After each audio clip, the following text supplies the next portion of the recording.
El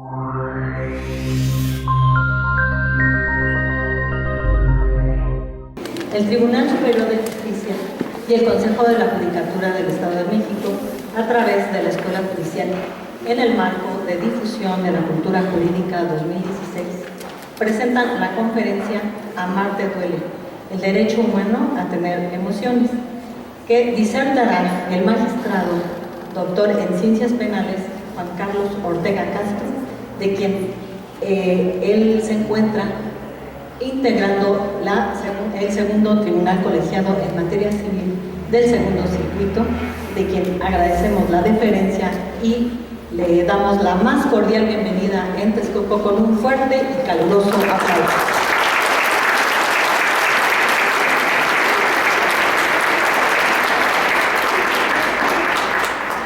Asimismo, nos distingue con su presencia el magistrado maestro en Ciencias Penales Raúl Aarón Romero Ortega, integrante de la primera sala familiar de Texcoco, y que en este acto va a fungir como moderador y a quien también le damos un fuerte aplauso.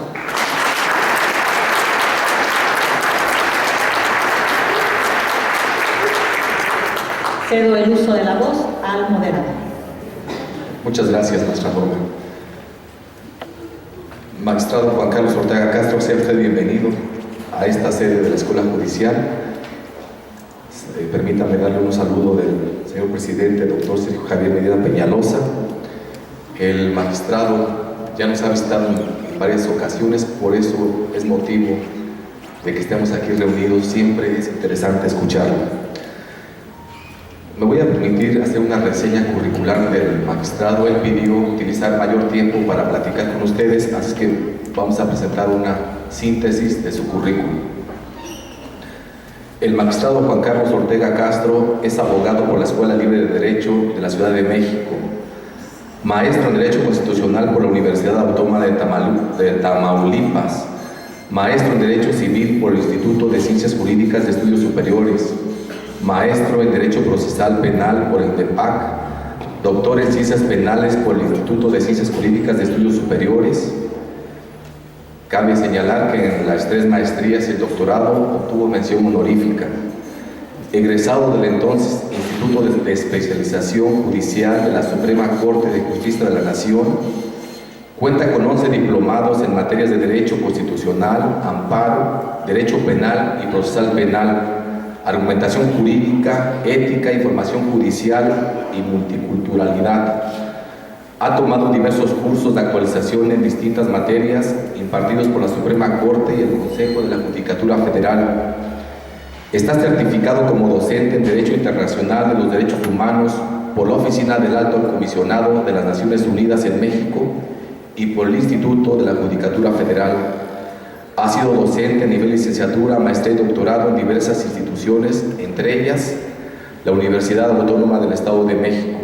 Es coautor de obras en materias familiar y de amparo, así como autor de artículos de revistas jurídicas abordando temas de derecho constitucional, penal, argumentación jurídica y bioética.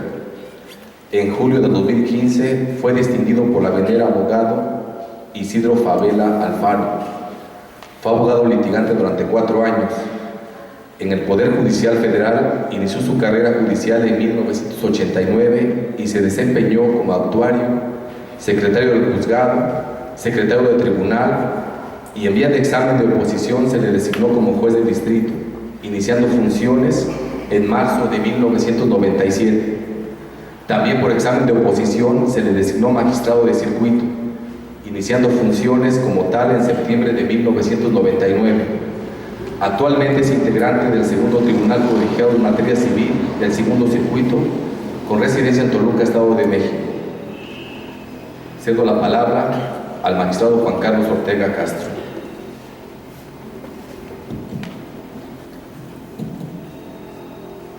Muy buenas tardes, tengan todos ustedes. Siempre es grato regresar a casa, ya como lo manifestaba el magistrado. Es la primera ocasión que tengo el privilegio y la oportunidad de estar aquí en esta sede, de estar con esta gente maravillosa de Texcoco. Y la verdad es que lo extrañaba por razones de salud. Me tuve que ausentar algunos años, pero finalmente regreso a mi querencia y es uno de mis sitios favoritos. Ya la edad me está alcanzando y ya no tengo el fuelle de hace algunos años y me he vuelto, algunos dirían que a lo mejor un poquito especialito, pero pues yo prefiero decirle selectivo. Y algunas de los lugares en donde nunca digo que no es aquí. Y de verdad muchas gracias por su asistencia, por su presencia. Y bueno, pues vamos a entrar en materia porque tenemos relativamente poco tiempo y ya vamos un poco cortos porque venir de la hermana República de Toluca pues sí está medio colgado, sobre todo el tráfico. Por eso pido una disculpa por haber llegado un poco tarde. Y luego pues día de sesión, un poco más complicado. Bien, el tema de hoy, yo escogí un tema más o menos que vendiera, que es Amar te duele, que es en realidad lo que pretendo yo con esta plática de la tarde de hoy, es abordar el tema relativo a lo que es el derecho humano, a los sentimientos, a la emotividad. Yo pretendo con esto abordar varios aspectos o de una pedrada matar varios pájaros. Primero, reflexionar sobre qué son los derechos humanos, hablar un poco de la reforma de los derechos humanos, su impacto en el orden jurídico mexicano, por qué ahora han cobrado tanta importancia, por qué ahora inclusive hace un par de días se dio esta noticia de la relatoría de la Comisión Interamericana de Derechos Humanos y de que en México estamos prácticamente en la calle en materia de derechos humanos. Creo que ya comentaremos al respecto, sí estamos mal, pero tampoco tan mal. Yo en esa parte creo que también el gobierno mexicano tiene parte de razón, sí estamos mal, pero no tan mal. Y también mencionar, sobre todo lo más importante, se deben proteger solo los derechos humanos que están enumerados, enlistados, mencionados dentro de la Constitución y de los tratados internacionales, o hay la posibilidad de proteger derechos que no están mencionados, reconocidos, pero que podemos identificar. La respuesta de antemano y como hipótesis de trabajo es sí, sí podemos, y precisamente el pretexto es este derecho a los sentimientos, este derecho a la emotividad, este derecho a amar y este derecho a odiar, este derecho a querer pero también a rechazar, que tiene muchas manifestaciones como lo vamos a ver, que puede abarcar desde un club de fans, ¿verdad?, hasta manifestaciones en contra de determinada postura, de determinada idea, de determinada corriente, de determinada tradición, los antitaurinos, por ejemplo, o bien incluso lo que puede devenir en lo que llamamos hoy resistencia pacífica o resistencia civil. Entonces todo esto precisamente subyace en este derecho a tener emociones, este derecho a tener sentimientos. ¿Y cuáles son sus características? ¿Cuáles son sus límites? Es lo que veremos rápidamente en esta charla que tendremos a continuación. Y digo charla porque por un ratito pues seré el centro de la atención yo, pero después de que termine el ejercicio del ego, pues daremos lugar a una sesión de preguntas y respuestas, que siempre es lo más interesante cuando vengo aquí, porque es en donde realmente se configura ahora sí la ponencia, porque es en donde interactuamos y donde podemos tener la oportunidad, ahí sí, de charlar y de manifestar lo que ustedes y lo que yo pensamos sobre el tema. Bien, primero vamos a empezar por el principio. ¿Qué son los derechos humanos? Bueno, los derechos humanos los pueden definir como condiciones instrumentales que permiten a la persona su realización, o bien todas aquellas libertades, facultades, instituciones, reivindicaciones de bienes primarios o básicos que permiten a una persona, a un ser humano, tener una vida digna. Los derechos humanos son los que tenemos por el solo hecho de nacer, de existir, de ser. Esto es muy interesante porque inclusive ustedes recordarán hace algunos años, algunos son bebés, son niños, pero algunos que son un poquito ya más de rodada, recordarán que pues hace unos años hubo una campaña de un político muy distinguido mexiquense que dijo que los derechos humanos son de los humanos. Y esto parece un juego de palabras, pero tiene su importancia, porque efectivamente la titularidad de los derechos humanos corresponde a una persona humana. Por eso, por ejemplo, los derechos de los animales no tienen derechos. Los animales son objeto de protección y tutela, como es objeto de protección y tutela el medio ambiente, como es objeto de protección y tutela los ecosistemas, por supuesto. Y los animales sienten, definitivamente sienten, pero los animales no tienen derechos, no son sujetos de obligaciones y de derechos, es decir, no pueden obligarse, y desde esa perspectiva pues no pueden tener derechos, pero sí ser objeto de tutela y protección.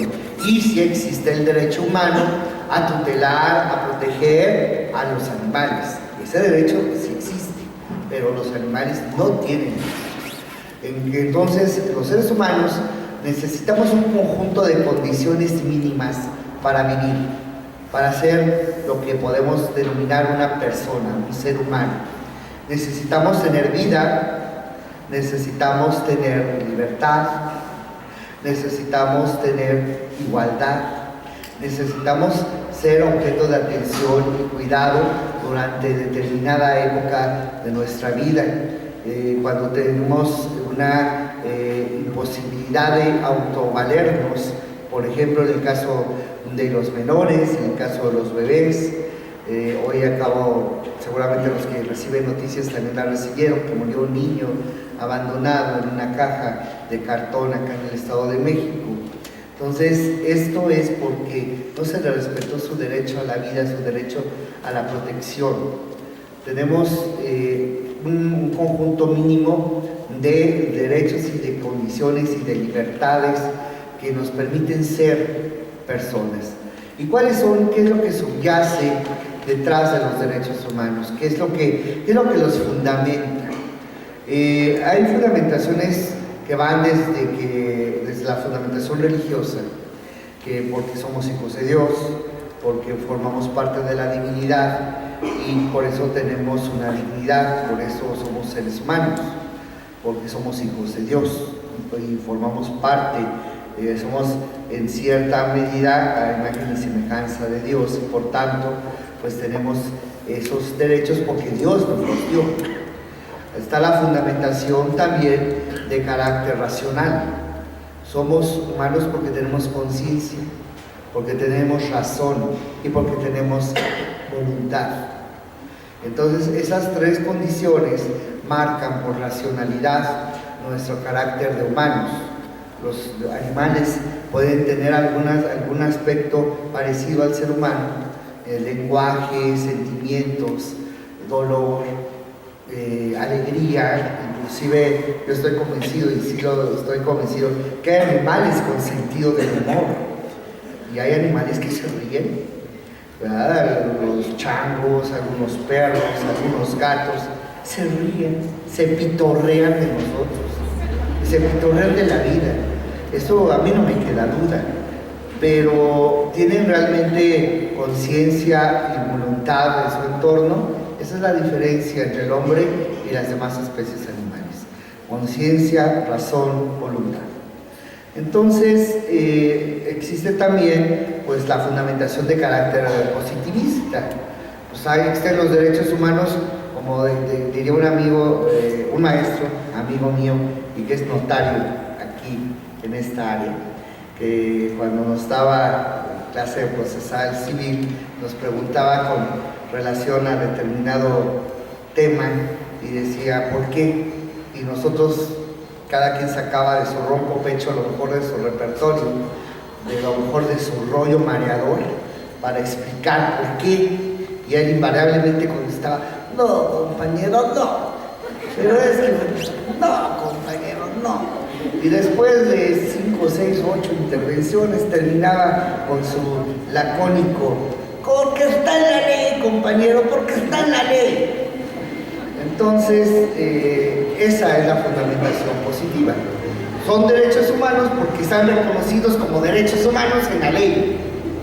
Ahora, el problema de positivismo, pues es el de que pues solamente van a poner lo que la gente de poder, o los factores reales de poder, a que se refería Ferdinand Lasalle, que son finalmente los que mandan y dominan dentro del orden jurídico, y son los que colocan en la Constitución los valores e intereses que les corresponden y que quieren y que les interesan. Pues entonces van a poner los derechos humanos que quieren poner, pero no los que realmente interesan al grueso de la colectividad. Entonces, solamente da un fundamento positivista de los derechos humanos, pues queda un poco corto. Por otro lado, también la fundamentación de los derechos humanos tiene un problema. Lo que son derechos humanos en una región no lo son en otra región. Lo que son para un país no es lo mismo para otro país. Por ejemplo, el honor en Japón, pues es un derecho humano fundamental. El honor para el japonés es el eje toral de su existencia. Y aquí en México, muchos años, ¿verdad?, el honor fue importante. Cuando una niña salía embarazada, ¿verdad?, nace un hijo de un hombre, y cuando estaba embarazada, pues era un verdadero drama, ¿verdad? Inclusive dio lugar a películas, dio lugar a novelas, dio lugar a toda una pléyade de historias, porque se mancillaba el honor de la familia. Hoy día una niña sale embarazada, la mamá llora un rato, el papá grita un rato, y en la noche ya están cenando y haciendo planes de que, ¿y qué hay? ¿El mono te va a responder o no te va a responder? Pues no. Bueno, entonces pues te vas a seguir estudiando, mijita, y pues nos vamos a organizar, y tu mamá va a cuidar al esposo, y pues yo voy a tener que trabajar en la tarde, pero te sacamos adelante. Hoy día el honor ya no es lo que era hace 60 o 50 o 70 años. Ha cambiado, y obviamente, insisto, tenemos ese problema del subjetivismo, del relativismo, que son los derechos humanos. Y hay una tesis muy interesante que se llama del iconocismo analógico. Esta tesis del iconocismo analógico parte de la base de que existen efectivamente ciertos conceptos que son universales y que siempre van a existir: libertad, igualdad, vida, dignidad. Siempre han existido desde que el hombre es hombre, y siempre van a existir. Son íconos, es decir, son, hagan de cuenta, como tupperwares, como cajas, como bolsas, que siempre han existido. Ahora, ¿qué contiene cada una de esas bolsas, o de ese tupperware, o de esa caja? Pues eso va a variar analógicamente, va a ser diferente dependiendo de la época, dependiendo del lugar. Van a ir cambiando, pero los conceptos siempre van a existir. El concepto de libertad para un norteamericano blanco del siglo XVIII, donde había esclavismo, o del siglo XIX, pues va a ser diferente al concepto de libertad de la persona humana que tiene hoy un blanco norteamericano del siglo XXI, donde tiene un presidente norteamericano que es negro. Entonces, obviamente va a cambiar, pero los conceptos siempre van a estar ahí presentes, con contenidos, con matices diferentes. Pero los derechos humanos siempre van a estar, de alguna manera u otra, con presencia en la vida humana, porque es lo que nos hace ser como somos. Ahora, el concepto de derechos humanos surge a partir del poder omnímodo del Estado.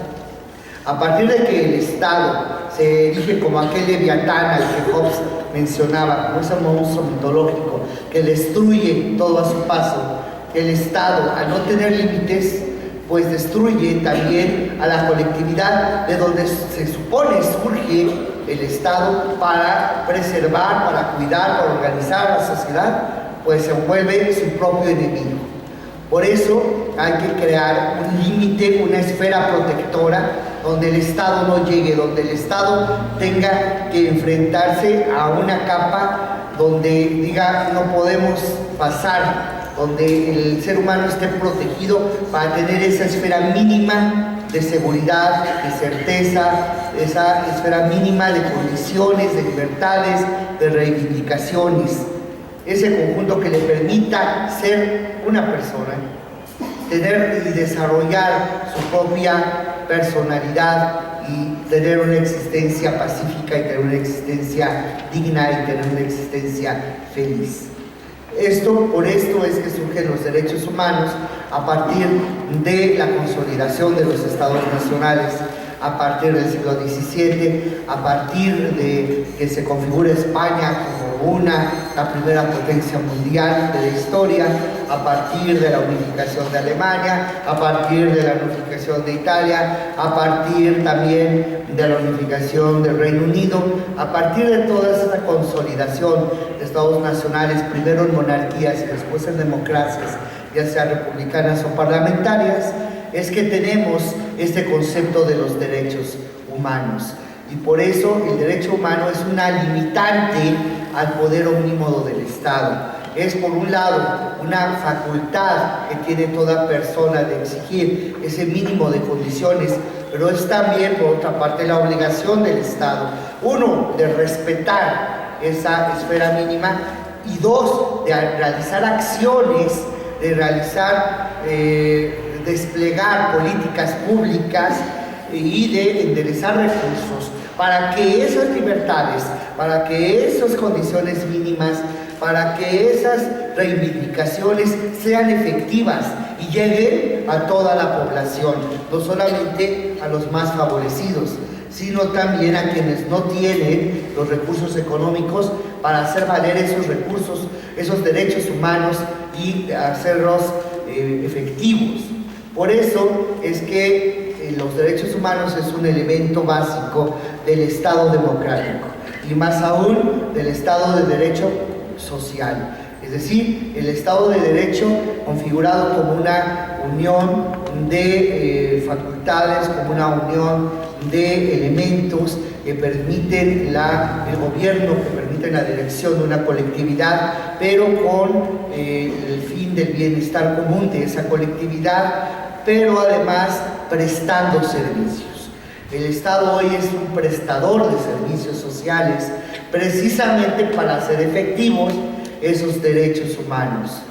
Entonces, esto ha derivado ya con los años a sistemas de protección, no solamente en la Constitución como un instrumento fundamental, una colección o un catálogo de derechos humanos, sino además de mecanismos de protección de esos derechos humanos, porque de nada me sirve, ¿verdad? Y esto, perdón ahí le pido perdón a mi mamá, pero me recuerda mucho que cuando me llegaban a mí los reyes y me llegaban con unos juguetes preciosos, pero de verdad preciosos, únicos, unos juguetes muy bonitos.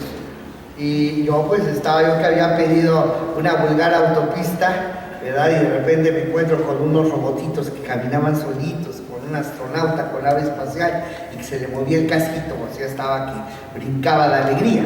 Pero mi señora madre me decía, ¿verdad? ¿Te gustaron los juguetes? Sí, me gustaron mucho.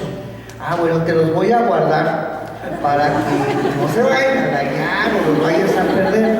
Y cuando tú quieras jugar, me los pides. Entonces, más o menos a la anécdota de los juguetes guardados, pues de nada nos serviría tener un catálogo muy bonito y muy ilustrativo de derechos humanos si no los hacemos efectivos, si no son realidad en la vida cotidiana. Ese problema es el que tenemos actualmente en México, ¿verdad? Tenemos muchos derechos humanos, tenemos un gran catálogo de derechos humanos. El problema es, ¿son efectivos esos derechos humanos? Y la respuesta es no.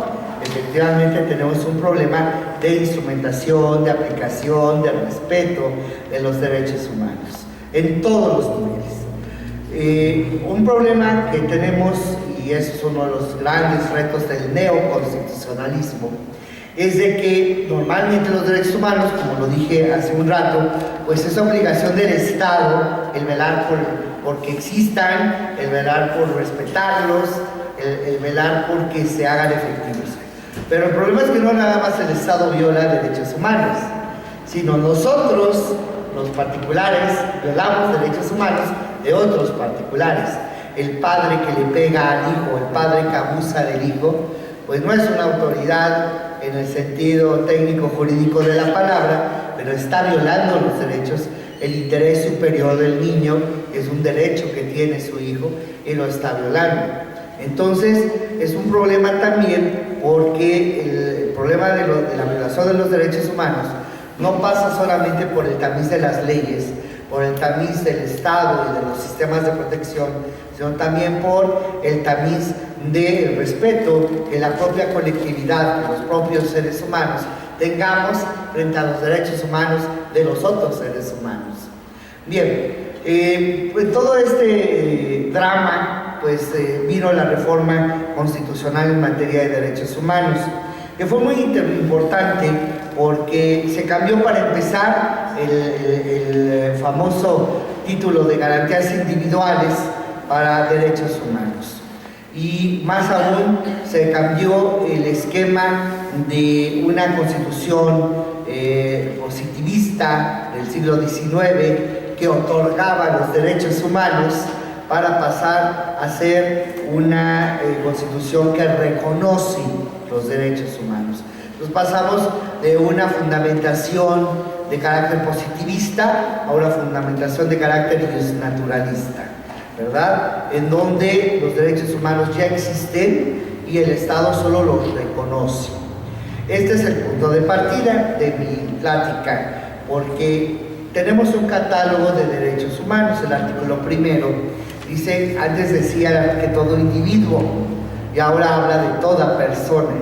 No es lo mismo un individuo a persona, además de sonar más amable, de sonar más bonito, ¿verdad? De sonar más cálido, pero además tiene una connotación filosófica y jurídica más amplia que la del individuo, la de un sujeto individualizado.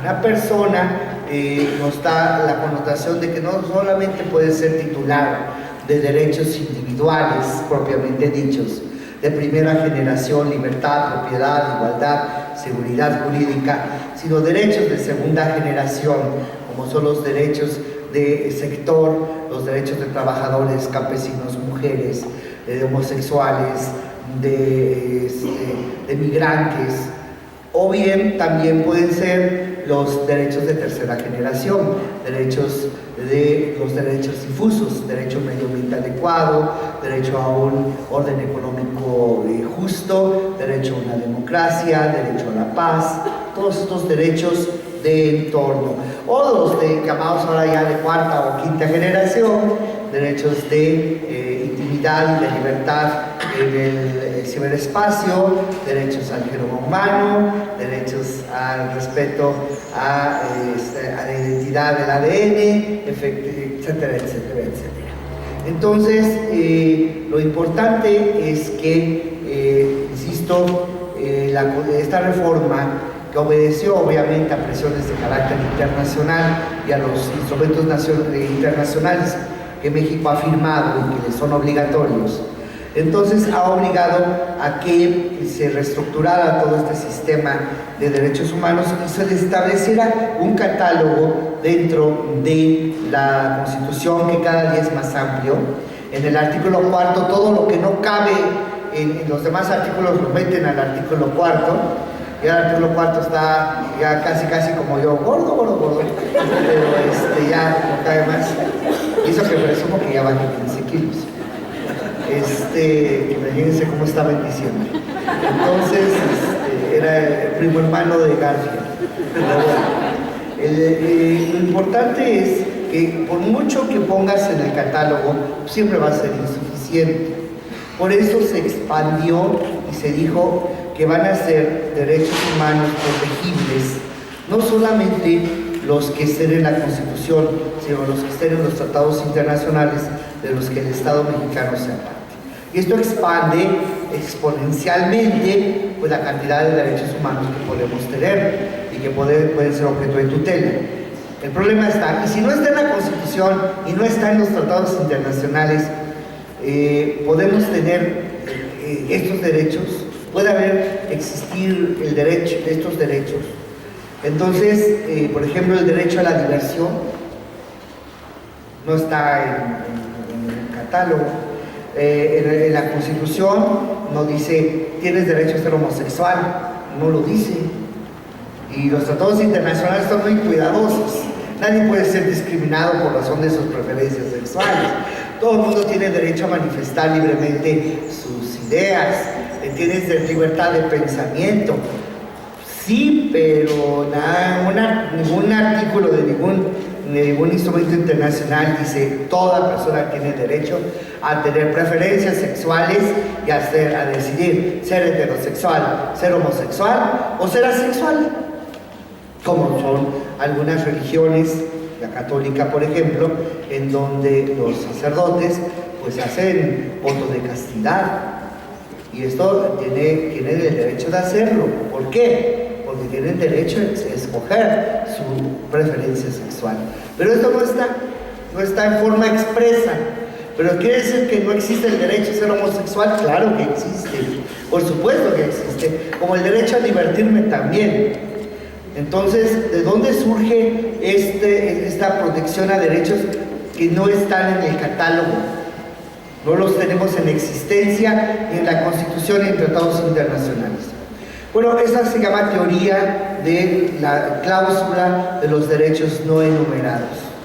Quien quiera profundizar, nada más entre a Doctor Google, que nos soluciona la vida, busque Edgar Carpio Sosa, y busque la cláusula de los derechos no enunciados. Y ahí les sale el articulito de Edgar Carpio, donde les va a explicar con toda claridad, más que la que yo pudiera, en qué consiste esta teoría. Pero en breves palabras, surge del Bill of Rights y de adoptar la 9ª enmienda de la Constitución norteamericana, y que precisamente es relativa a que debe de ser protegible todo derecho humano que sea identificable, aunque no esté dentro de la Constitución o dentro del catálogo del Bill of Rights. Es decir, todo derecho humano, por el solo hecho de que sea identificable, es protegible, aunque no esté enunciado, aunque no esté numerado, aunque no esté mencionado. Muchas constituciones latinoamericanas lo comprenden. Si quieren ustedes ver también cómo está perfectamente regulado el artículo 3º de la Constitución del Perú, vigente, ahí ustedes pueden encontrar esta cláusula de los derechos no enumerados. También la Constitución argentina, la Constitución de Venezuela lo contemplan. La Constitución mexicana no. Y la pregunta es, ¿en México pueden existir derechos que no estén regulados en la Constitución y en tratados internacionales? Yo ya alguna vez vine aquí a hablar del derecho a morir, y yo sostuve que el derecho a morir es un derecho que sí existe, y es un derecho protegible, y es un derecho susceptible de ser invocado inclusive en un juicio de amparo, y ser invocado para poder ser protegido. El derecho a morir. ¿Por qué? Porque la Constitución, la Suprema Corte ha creado derechos que no están en la Constitución. ¿Qué derechos ha creado la Corte? Bueno, creó en un primer momento la presunción de inocencia, antes de que se reformara la Constitución y ya se contemplara.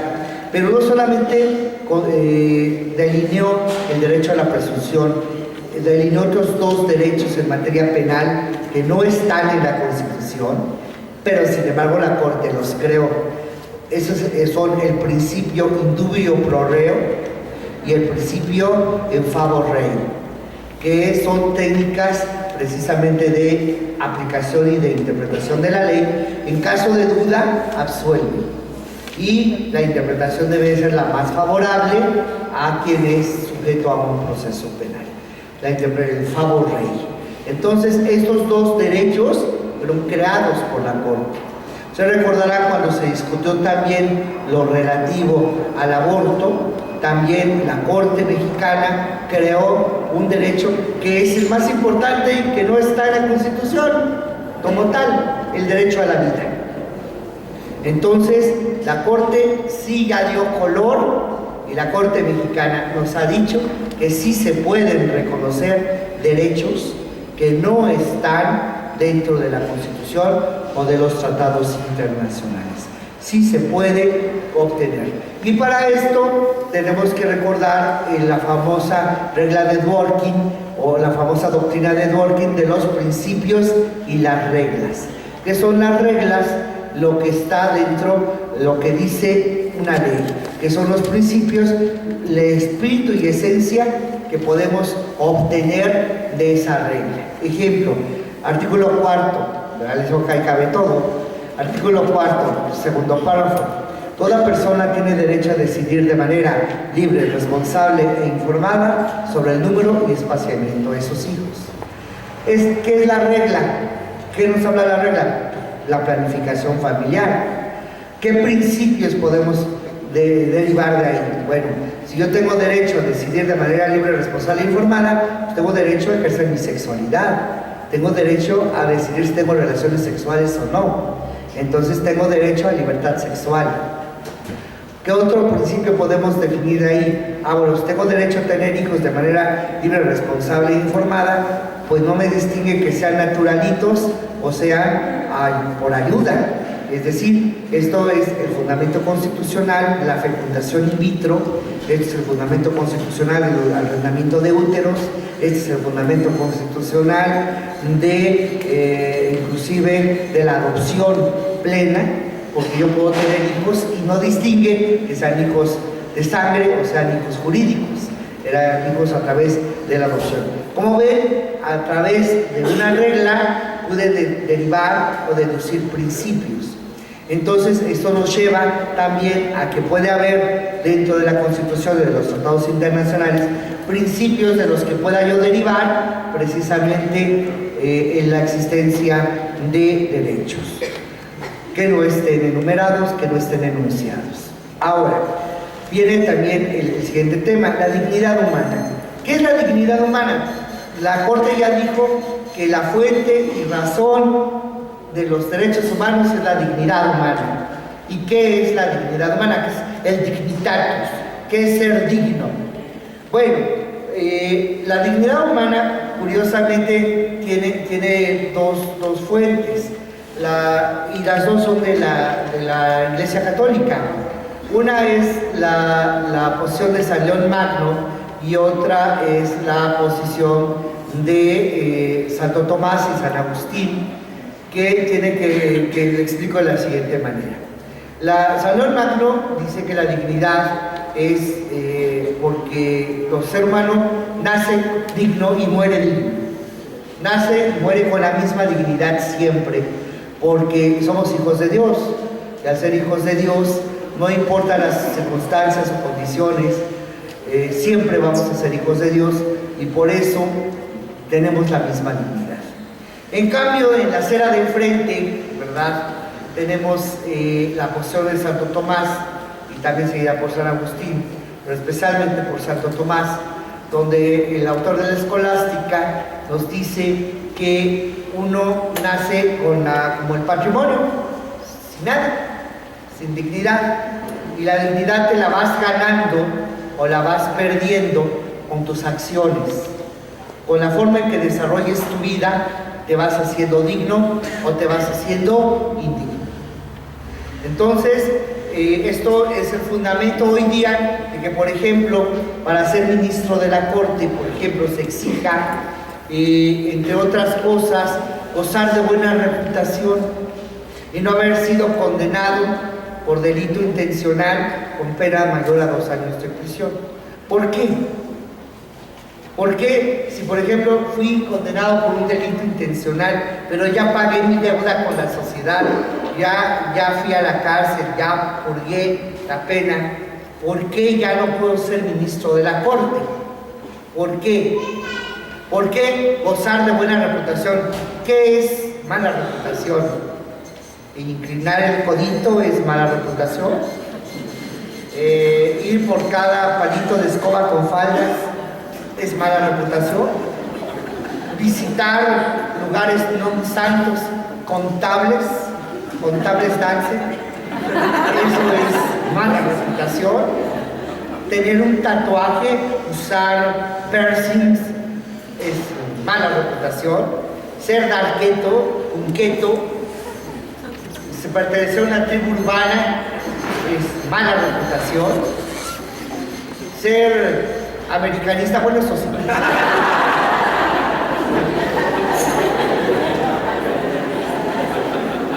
Tengo derecho a mis sentimientos.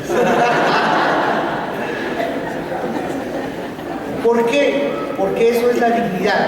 La dignidad se gana y se pierde. Bajo esa óptica, si yo tengo mala reputación o yo fui condenado por un delito intencional, ya no soy digno de juzgar a los demás, ya no soy digno de representar a la ley.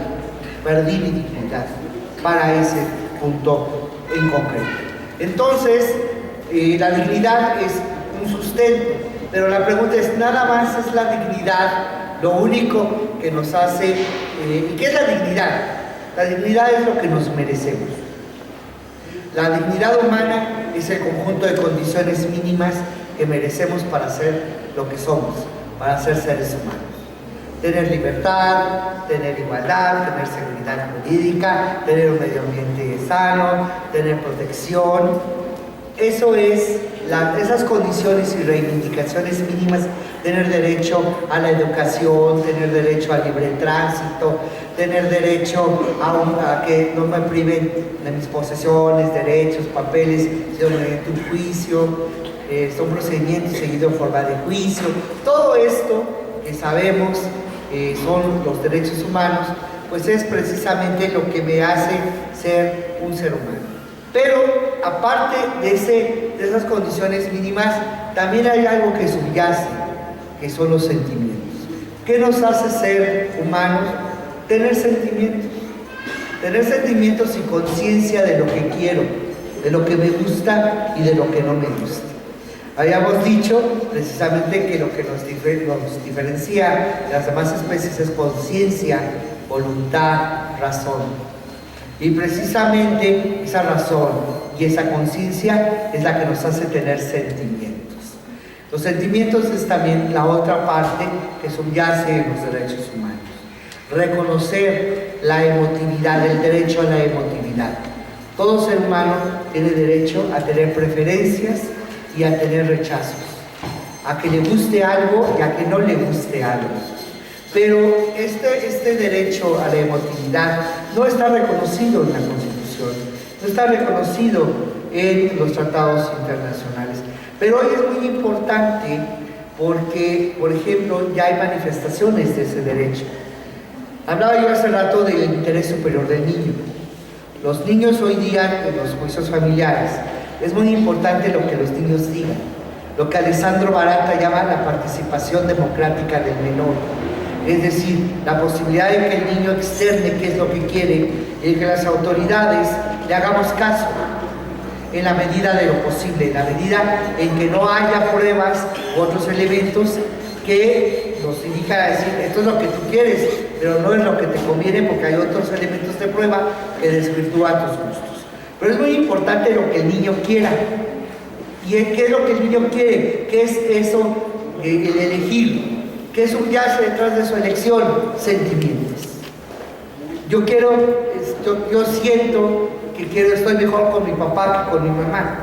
Yo siento que estoy mejor con mis abuelos que con mis papás. Yo he tenido juicios de amparo en donde le hemos otorgado guardia y custodia a los abuelos por encima de los padres. Porque los padres son un desastre, porque los padres no cuidan a los niños, los abuelos sí, y lo que es mejor para los niños es estar con los abuelos. Pero una parte fundamental es ¿qué quiere el niño? Y si el niño no quiere y nosotros estamos determinando algo en contra de los sentimientos del niño, tenemos que mandarlo a terapia. Tenemos la obligación de que el niño se adapte, de que el niño finalmente entienda y acepte que donde lo estamos mandando es lo mejor para él, porque es lo que más lo protege y lo cuida. porque a lo mejor el padre con el que él quiere irse ya ejerció alienación parental o está ejerciendo abuso sexual. El niño ya está acostumbrado a eso, por eso yo quiero estar con el papá. Sí, pero estás siendo sujeto a abuso sexual, pero eso es lo que me gusta, es lo que quiero. No, pero eso no es lo que te conviene, pero eso no es lo que es adecuado. Y yo tengo la obligación de protegerte. Y entonces tengo la obligación de mandarte con el otro padre, pero yo no quiero estar con mi mamá. Bueno, te mando con tu mamá, pero te mando a terapia para que aceptes si quieras a tu mamá. Entonces, esta parte de sentimientos ya tiene manifestaciones, ya tiene ciertos reconocimientos dentro del orden jurídico. Por eso decía, el amar te duele. Bueno, yo tengo derecho también precisamente a tener estos sentimientos, y hay muchas manifestaciones de este derecho a tener emotividad. La libertad de expresión, la libertad de creencias, la libertad de cultos, la libre manifestación de ideas, la libertad de asociación, la libertad de reunión, la libertad de imprenta. Todo esto son manifestaciones de que si yo quiero juntarme con mis cuates, porque somos como los picapiedra del clan de los búfalos mojados, yo me puedo juntar, o como Toby, hacer mi club de Toby, o como Lulú's club de Lulú. Nos podemos juntar, y de hecho así es, de hecho así pasa, ¿no? Hay lugares, por ejemplo, donde es solo para mujeres, ¿verdad? Donde creo que ciertos caballeros se despojan de ciertas partes de su indumentaria, y ahí los caballeros no tenemos acceso. Entonces, hay lugares en donde son preponderantemente para cierto tipo de personas. ¿Por qué? Porque tienen ese derecho a tener esa identificación.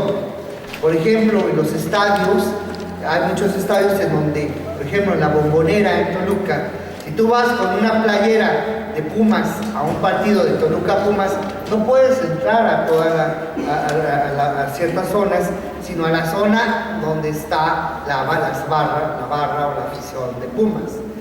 Para protección tuya, y esa es la razón que te dan, es para tu protección. En realidad sí entran, pero bueno, según esto, esta es la indicación. Pero a lo que voy es de que la emotividad tiene manifestaciones, pero no está reconocida como tal. Y debe de ser reconocida, ¿por qué? Porque finalmente es, así como la dignidad es uno de los sustratos, o es lo que sostiene los derechos humanos, la dignidad humana va de la mano de tener emotividad y reconocer el derecho a esa emotividad. Porque tú tienes el derecho de odiar, tienes el derecho de amar. Y las barras deportivas, por ejemplo, tienen derecho total y absolutamente a apoyar a su equipo. Pero la pregunta es, ¿tienen derecho a arrancar las butacas del lugar en donde están?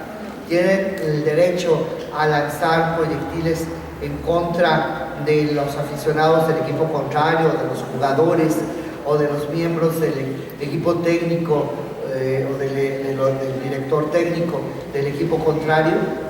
No. ¿Por qué no? Tengo derecho a tener emociones, sí, pero es un derecho humano, y los derechos humanos, recordemos que el propio artículo primero dice que dos de sus principios son que son indivisibles y son interdependientes. Es decir, los derechos humanos siempre están correlacionados con otros derechos humanos. Mi derecho humano termina donde empieza tu derecho humano. Yo tengo derecho a tener sentimientos hasta donde yo no afecte tu propio derecho a tener sentimientos. Tú tienes derecho a ir a la América, yo tengo derecho a reprobarte.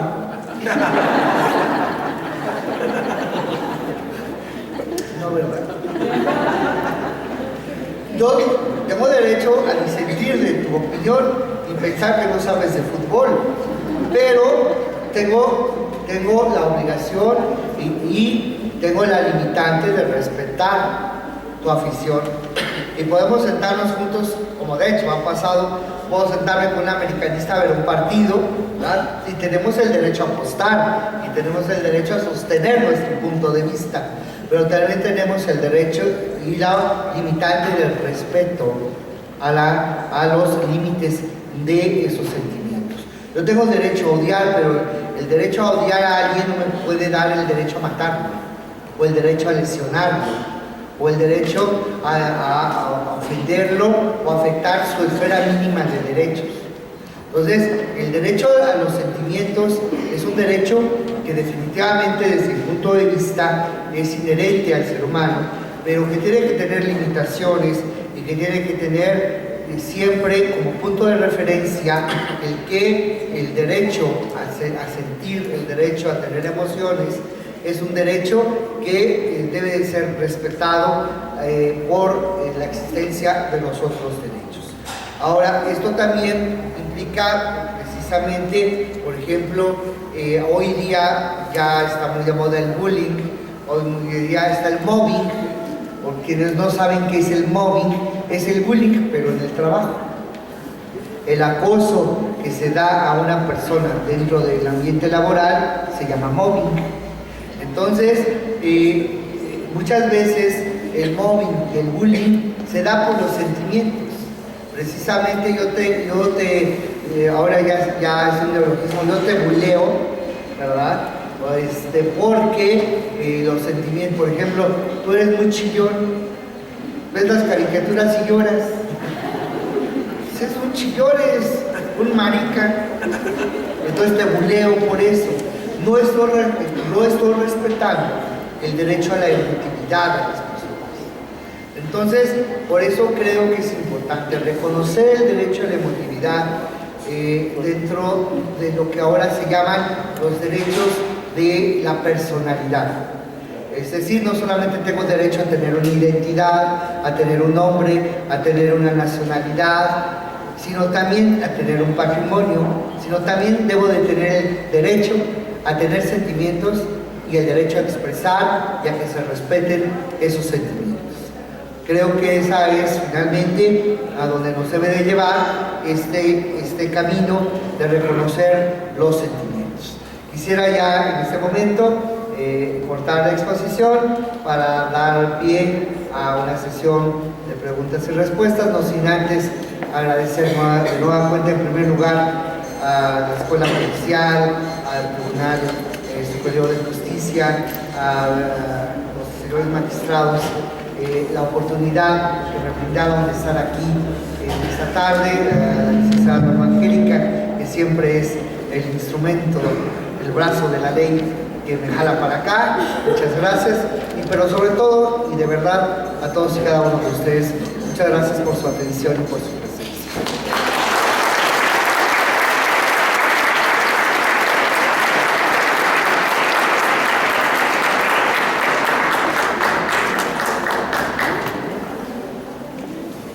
El magistrado Juan Carlos Ortega nos ha permitido realizar preguntas, entonces me parece que ya alguien pidió la palabra.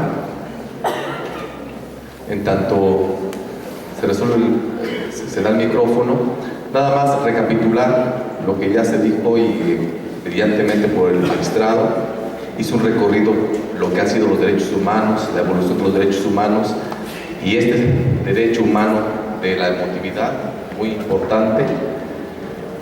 Me recuerda un poema de Jaime Sabine de Los Amorosos. Dice que los amorosos son los que defienden al amor. Creo que el magistrado, muy bien, es un amoroso aquí en Texcoco. Entonces, damos la palabra, por favor, a la compañera que le va a preguntar.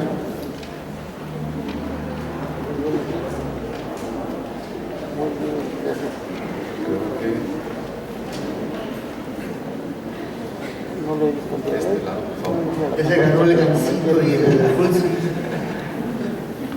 Pero la otra me comunicó a ver si ya no quiere. Bueno,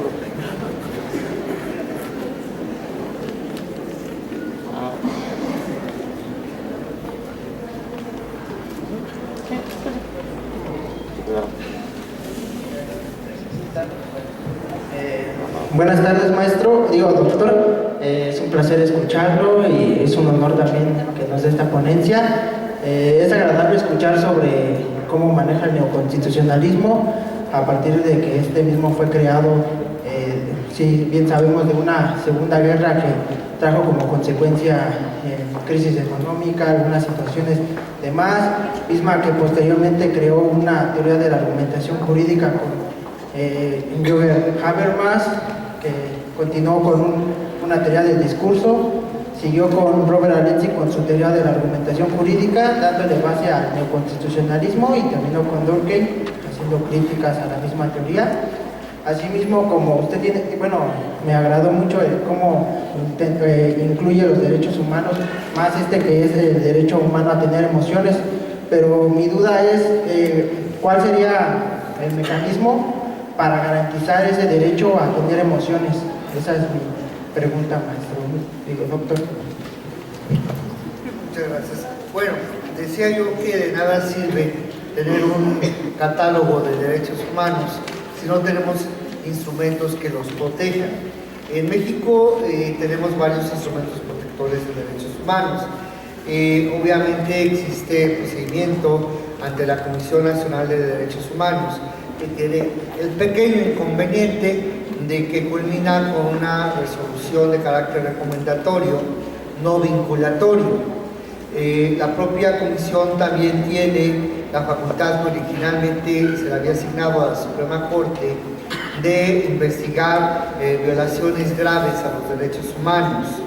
Tenemos también ya dentro del terreno de la protección de los derechos humanos ya de carácter vinculatorio, tenemos pues en el área electoral pues el juicio de protección de los derechos políticos electorales del ciudadano, y tenemos el instrumento más importante, que es el juicio de amparo.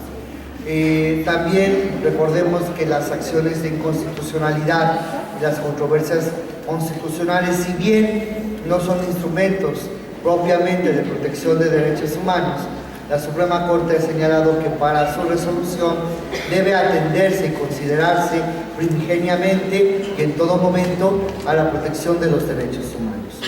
Entonces, el esquema básico de protección del derecho a las emociones sería necesariamente, en el orden interno mexicano, el derecho precisamente reconocido a través del juicio de amparo. Esto es, podría esto establecerse sobre todo cuando haya actos que impliquen una negativa o impliquen una limitante, impliquen una restricción al derecho humano a tener sentimientos. Esto es, por ejemplo, si hubiera un acto que sancionara, por ejemplo, el tener barras deportivas. Ha habido ahora en los últimos años un movimiento en el cual pues se ha pretendido limitar la actuación de las barras, porque han hecho desmanes terribles, ¿no? Están los Vatos y Locos, la Rebel, la Monumental, el Orden del Caos, la Banda del Rojo, por mencionar algunas de las bandas más de mayor calado, de mayor agresividad dentro de la actividad del fútbol mexicano. Entonces, por ejemplo, supongamos que hubiera una regulación que impidiera la formación de barras deportivas. Esto implicaría definitivamente una afectación al derecho a los sentimientos, entre otros derechos que estarían también afectados: el derecho a la asociación, a la libre asociación, el derecho de reunión. Recordemos que el de reunión es transitorio y el de asociación es permanente, pero libre manifestación de las ideas, etc. Pero podría hacerse valer un capítulo especial del derecho a los sentimientos. Hay muchos derechos, insisto, que no están reconocidos. Por ejemplo, hace como 3 meses, más o menos 4 meses, di una plática, una conferencia sobre el derecho humano a una buena administración pública. Y ahí sí, por ejemplo, existen inclusive instrumentos internacionales que lo regulan y que nos dan la nota de qué consiste ese derecho humano. Entonces, ¿cómo puedo hacerlo yo valer? Planteándolo a través de los instrumentos protectores de derechos humanos, a través del procedimiento ante la Comisión Nacional de Derechos Humanos planteándolo la propia comisión, si de oficio actúa en la investigación de violación grave a derechos humanos, a través de resolver controversias constitucionales, acciones de inconstitucionalidad, o a través de hacerlo valer en un juicio de amparo, o bien la autoridad de amparo oficiosamente al identificar precisamente la existencia de este derecho a la emotividad, que insisto, va desde el derecho a amar, el derecho a odiar, el derecho a apoyar una idea, el derecho a la obediencia o a la resistencia civil pacífica. Por ejemplo, yo soy taurino y tengo el derecho a ser taurino, tengo el derecho porque es una tradición, porque es algo que finalmente desde los 3 años que me llevaron a la Plaza de Toros me gustó y me quedé en el ambiente. Voy a cumplir el domingo 55 años, va a ser mi cumpleaños, hago el comercial, se aceptan moles y demás cosas, y tengo 52 años de ir a las plazas de toros, soy taurino y tengo el derecho a hacerlo, como también tiene una persona. Por ejemplo, mi madre era totalmente antitaurina, y un antitaurino tiene el derecho a ser antitaurino y tiene el derecho, dentro del margen de la ley, a impedir que se realicen las corridas de toros, como yo tengo también dentro del margen de la ley el derecho a que se realicen las corridas de toros. De modo tal que será hasta el momento en el que la sociedad se pronuncie. Ahorita el esquema jurídico es que se realice, porque está dado para tal efecto. O el día de mañana puede cambiar por esos sentimientos, puede cambiar y puede la mayoría establecer que se prohíben las corridas de toros, y entonces ya no se llevarán a cabo y bueno, se extinguirá el animal, porque el toro de lidia es creado especialmente para las corridas de toros.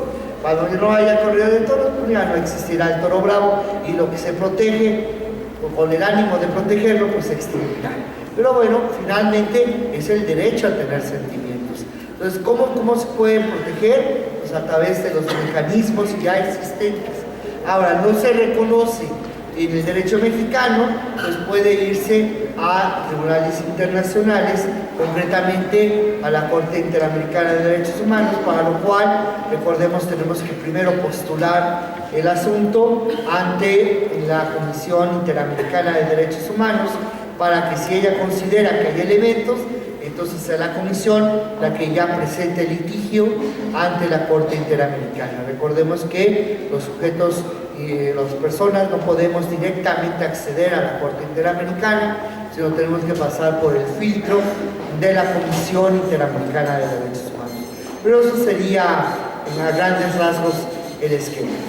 Entonces, usted me recomienda, pues dice usted que si no lo encuentra en la Constitución, utilizar algún tratado internacional que lo contenga. Entonces, de acuerdo al artículo 1 de la Constitución, párrafo 2, con la interpretación conforme, usted me recomendaría utilizarla para hacer este derecho a tener emociones y hacerlo valer mediante algún medio de control constitucional, o simplemente nada más voy y lo utilizo contra alguna corte, como por ejemplo la Interamericana que ha dicho.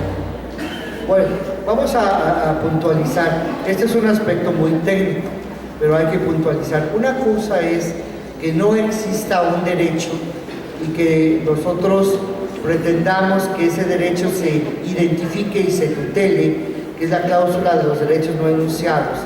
Y otra muy diferente es el principio de interpretación conforme. El principio de interpretación conforme parte de la base de la optimización de los textos constitucionales y de los textos de los derechos humanos de los tratados internacionales. Esto es, una interpretación de la Constitución o de los tratados internacionales afecta al derecho humano. Entonces hay que hacer una interpretación que no vulnere el derecho humano, una interpretación que no sea atentatoria del derecho humano. Ejemplo, existe una disposición, por ejemplo, que dice, o una determinación que dice que en un juicio de reconocimiento de paternidad pues obligo a una persona a que, o señalo que una persona tiene que tomar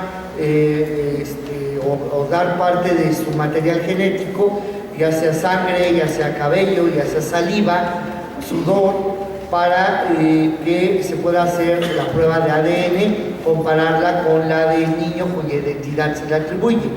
Entonces, nosotros podemos decir que la determinación o el artículo que diga que tiene que proporcionar material genético está afectando su derecho a la intimidad y su derecho al manejo de información genética proveniente de los derechos del manejo del genoma humano.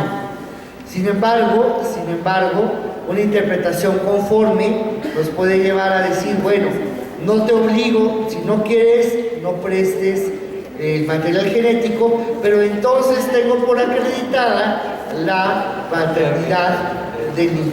Entonces, esta interpretación ya no vulnera tu derecho a la identidad, ya no vulnera tu derecho a la intimidad, ya no vulnera tu derecho al manejo de la secrecía en el uso de material genético.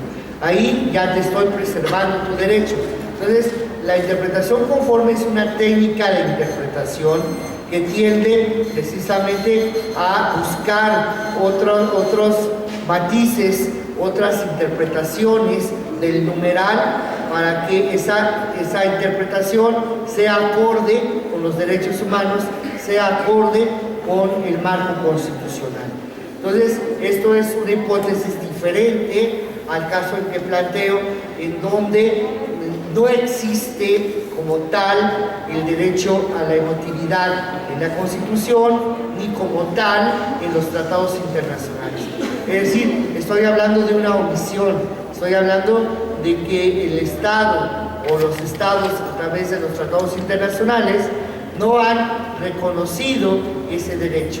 Entonces, habrá veces en las que sí, por ejemplo, como el derecho a una buena administración pública, a una buena función pública, sí hay tratados internacionales que establecen precisamente los derechos. Ahora, también otro tema técnico, hay también que distinguir que hay hard law y soft law. El hard law o derecho duro es el derecho positivo, es lo que dice la Constitución y es lo que dicen los tratados internacionales.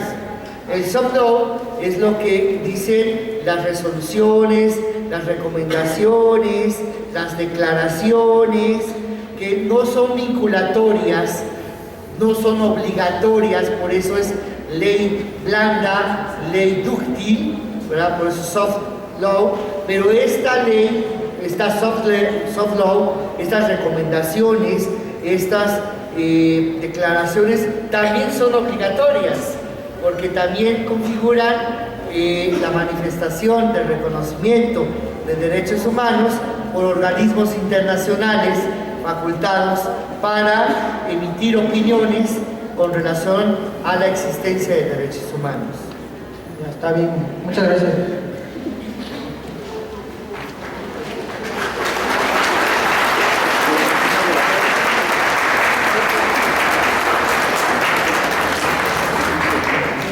Agradecemos otra vez al doctor Juan Carlos Ortega Castro la presencia. Esta tarde en la región de Texcoco, la comunidad de Texcoco ha sido favorecida por su derecho a ejercer su emotividad, porque desde un principio dijo, no podría negarme a asistir a Texcoco. Creo que eso es de reconocerle el esfuerzo que ha hecho y por eso pido, les brindemos un fuerte aplauso al doctor. Gracias.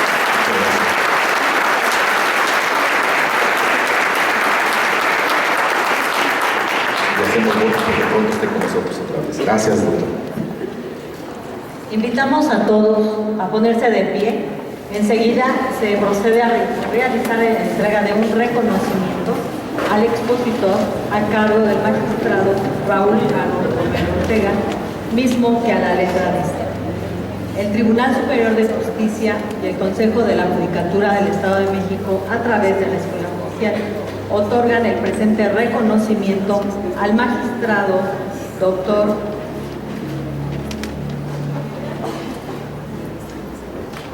Juan Carlos Ortega Castro, integrante del segundo tribunal colegiado en materia civil del segundo circuito.